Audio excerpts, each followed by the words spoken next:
نحمد و نصلی علی رسول الکریم اما بعد اعوذ باللہ من الشیطان الرجیم بسم اللہ الرحمن الرحیم۔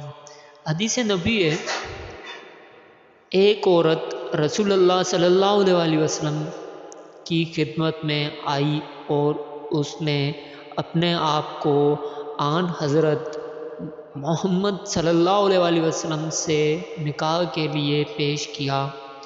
آن حضرت محمد صلی اللہ علیہ وسلم نے فرمایا کہ مجھے اب عورت کی ضرورت نہیں ہے۔ اس پر ایک صحابی نے عرض کیا، یا رسول اللہ صلی اللہ علیہ وسلم، ان کا نکاح مجھ سے کر دیجئے۔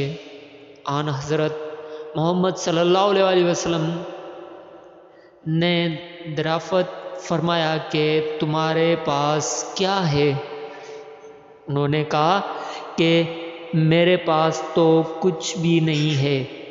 آن حضرت محمد صلی اللہ علیہ وسلم نے فرمایا، اس عورت کو کچھ دو، خواہ لوہے کی ایک انگوٹھی ہی صحیح۔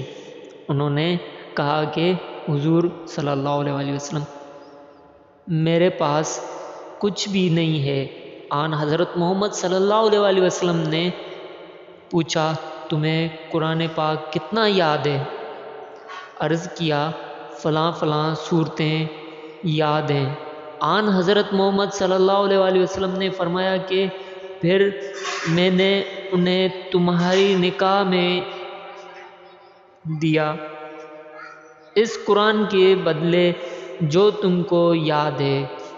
صحیح بخاری حدیث نمبر 5141۔ دوستو، اس ویڈیو کو ثواب کی نیت سے شیئر کریے گا، سبسکرائب کریے گا اور لائک ضرور کریے گا۔ السلام علیکم ورحمۃ اللہ وبرکاتہ۔